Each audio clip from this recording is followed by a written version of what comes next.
Paracetamol ప్రమాదకరమా? ఆ మందుని గర్భిణీలు వాడటం సమస్యలకు దారితీస్తుందా? గర్భధారణ సమయంలో పారాసిటమాల్ వాడితే పిల్లల్లో ఆటిజంకు దారితీస్తుందని బెదరగొట్టారు అమెరికా అధ్యక్షుడు డొనాల్డ్ ట్రంప్. మహిళలు దీనిని తీసుకోకపోతే ఎటువంటి హాని లేదు, వారు కొంచెం నొప్పిని భరించాల్సి ఉంటుంది అంటున్నారు. దీంతో ఒక్కసారిగా కలకలం మొదలైంది. ట్రంప్ వాదనలు నిజమెంత అనే చర్చ ఇప్పుడు మొదలైంది. అయితే అమెరికా అధ్యక్షుని వాదన నిరాధారం అంటున్నారు ప్రపంచ వైద్య నిపుణులు. గర్భధారణ సమయంలో పారాసిటమాల్ వాడకానికి ఆటిజంకి ఎలాంటి సంబంధం లేదని స్పష్టం చేశారు.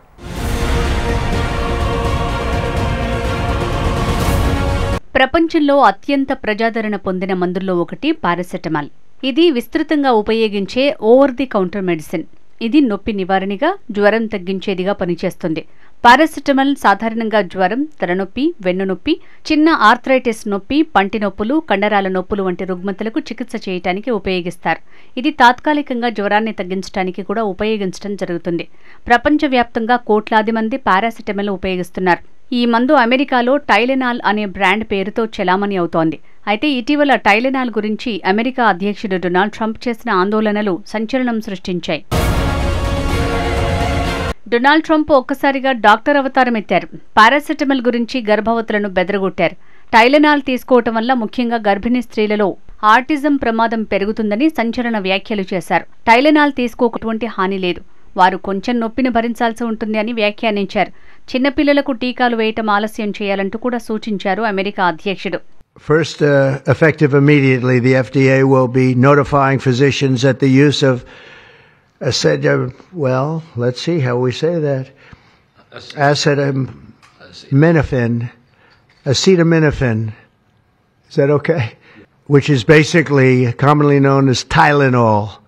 During pregnancy can be associated with a very increased risk of autism.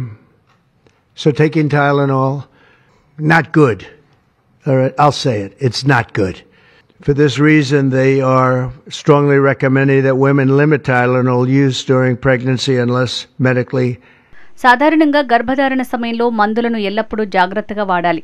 ముఖ్యంగా మొదటి 3 నెలల్లో ప్రతి మహిళ వ్యక్తిగత పరిస్థితులను అంచనా వేయటంలో, అవసరమైన మందులను సిఫారసు చేయటంలో సహాయపడే వారి వైద్యులు లేదా ఆరోగ్య కార్యకర్తల సలహాలను పాటించడం ముఖ్యం.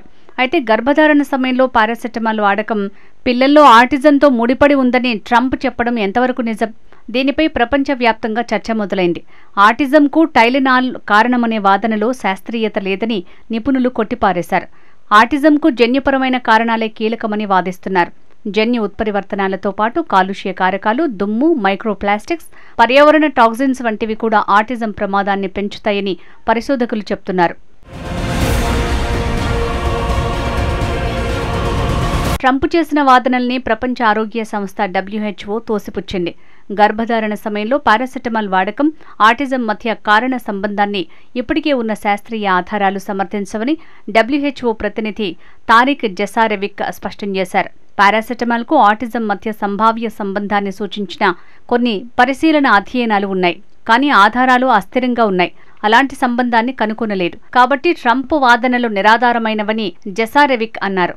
So this lack of replicability really calls for caution in drawing casual conclusions about the role of acetaminophen in autism. Now, in general, medicines in pregnancy should always be used with caution, especially in the first 3 months. It is important that every woman continues to follow the advice of their doctors or health workers who can help assess individual circumstances and recommend necessary medicine. మరోవైపు గర్భవతులు జ్వరం వచ్చినా Tylenol తీసుకోకపోతే జ్వరం మరింత పెరిగిపోయి మరింత శక్తివంతమైన బాధ నివారణలో వినియోగించాల్సి రావచ్చని ఆ ఔషధం ఉత్పత్తిదారు కెన్వ్యూ హెచ్చరించింది. గర్భవతులకు జ్వరం తగ్గించకపోతే నెలలు నిండకముందే శిశు జననం, గర్భస్రావం వంటి ప్రమాదాలు జరగొచ్చని అమెరికన్ ప్రసూతి వైద్యులు కూడా హెచ్చరించారు. కాగా ఇటీవలి కాలంలో అమెరికాలో ఆటిజం సమస్య విపరీతంగా పెరుగుతోంది. 2000 సంవత్సరంలో ఆటిజం సమస్య ప్రతి 150 మంది పిల్లల్లో ఒకరిని మాత్రమే వేధించేది.